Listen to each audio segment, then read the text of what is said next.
Hey, welcome back to Proline. Jim Feist and myself, Dave Cokin. We're going to look at the 2016 AFC North, which should be one of the most competitive divisions in football, at least for three of the teams. Ben Roethlisberger, Joe Flacco, Andy Dalton, and maybe the resurrection of RG3 in Cleveland. But first, I'll tell you about a couple of great offers. I've got a special Proline offer for Thursday. I don't release high rollers every day. I'm pretty selective with them. But tonight, I've got one $500 online at jimfeist.com. This is a big money play. But you can get it right now for $29 by calling toll-free, 1-855-472-2577. These are big plays where everything just has to mesh. $29, 855-472-2577. Jim, I know what your baseball plays are as I get them in advance. I'd pay for them the way they're going. 4-0 last night, part of an 84-55 run, and people can get today's triple header for less than $5. Absolutely, Dave. It's been a remarkable season. Thursday baseball triple header. 3 plays, $3. One is rated a 10-star inner circle release. That play alone is $49 online at jimfeist.com. 3 plays, $3. Just call 866-546-9467.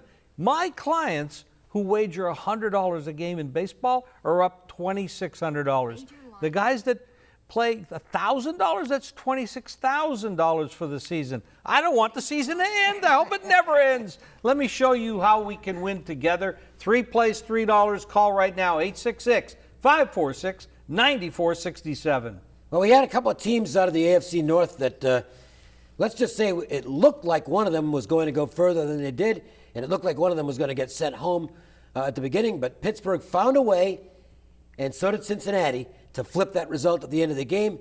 And I'm wondering how that's going to impact the teams coming into this year, because I got to tell you, I thought the Bengals, I thought that was their real shot last year. I thought they were a loaded football team. Teams sometimes don't respond well from a crushing loss like they suffered. It was the game they should have won.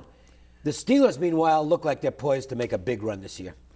I totally agree about the Steelers. You know, in Cincinnati, sometimes cities and teams and organizations just get like a defeatist attitude. When they go into a game and they need it and they're used to losing, I think the psyche gets to them. And they've had a great, I mean, for the AFC, this Bengal team has been the best team for a long time, but they just can't produce. One little sequence of plays last year, and that's the end of their season. You know, Absolutely. Burfict with it was just, there's no way to defend what Burfict did, and I think it cost them a football game. Oh, I totally agree. And if you go back past 3-4 years with this organization, this management, this coaching staff, they keep doing things like that. Well, talk about the Steelers this year, though.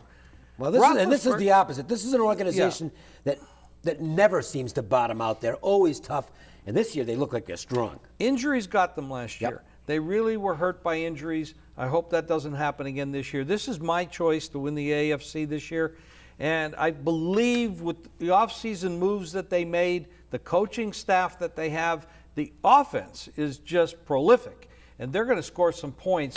This is going to be a very dangerous football team. As far as the Ravens, I thought the Ravens last year were going to be really good, but they come up and they had a terrible season.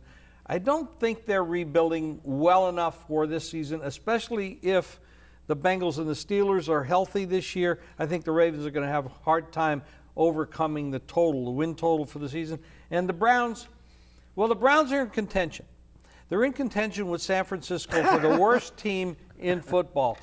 This team actually might have a better organization on top, from the ownership to the coaching, et cetera. And they brought in a good head coach in Hugh Jackson. I'm not a big Chip Kelly fan who out in San Francisco. I know I'm getting off tangent a little bit, but I think San Francisco is the worst organization in football. What they have done over the years. I think Cleveland's a little bit better than that, but they probably won't win 4 games. I don't think they even want to win 4 games. Well, I mean, obviously the teams would like to win, but I don't think they care about wins this year. They made a daring move in the offseason, which was bringing in Paul DePodesta to kind of bring analytics to the forefront. It's Moneyball football style. DePodesta, of course, the former Moneyball guy under Billy Beane in Oakland with the A's, and went on to be a GM with the Dodgers.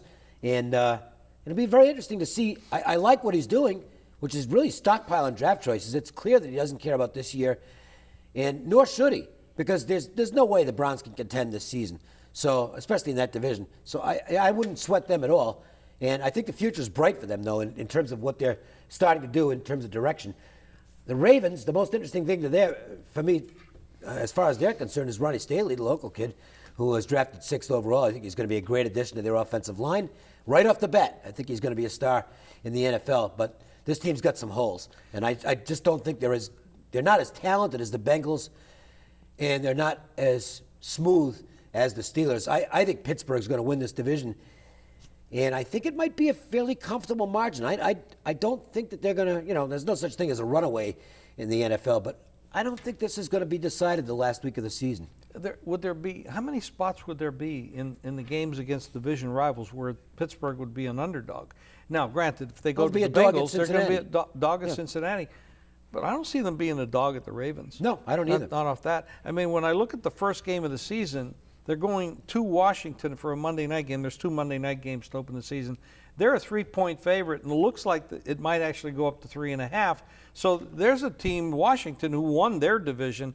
Pittsburgh's on the road, 3.5-point favorite at Washington. That tells you that the odds makers and the betting public, because these lines have been up for a while, they're actually seeing Pittsburgh a pretty strong team. Steelers are 10.5 on the total. I actually think they're going to get over that, but that's a tough number to play.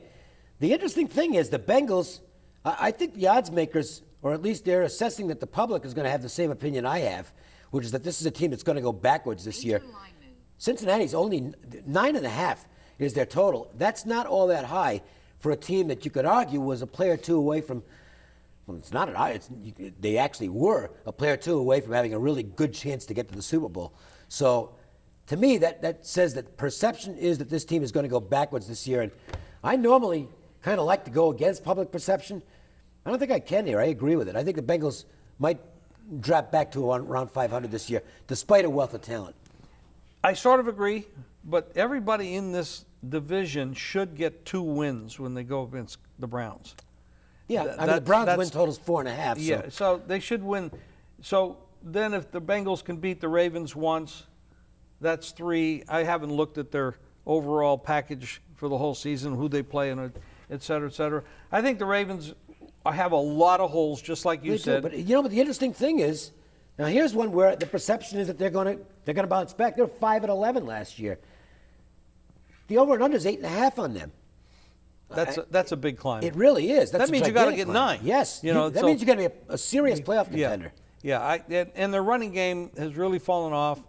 I think this team has a lot more work to do to get to that 9. They're not going to get to 9. One thing I like, though, is Harbaugh. I think Harbaugh's a good football coach, and I just wonder, you think things have gone stale with the coaching staff at Cincinnati? I know they made changes in the offseason, but I don't know.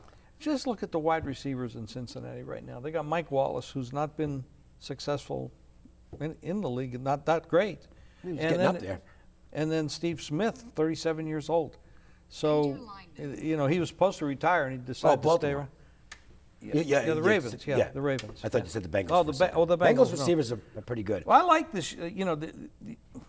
Hugh Jackson goes to Cleveland. Yep. I think that's a big plus. But they just have nothing else to work with.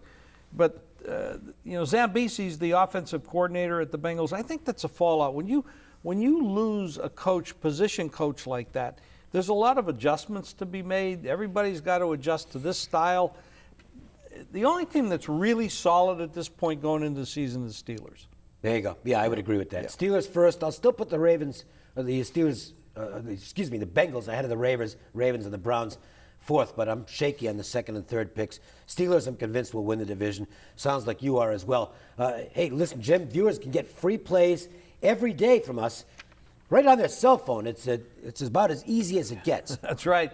Just text GAME, GAME, to 25827. We'll send you free plays each and every day right to your cell phone. That's GAME to 25827. All right, stay tuned.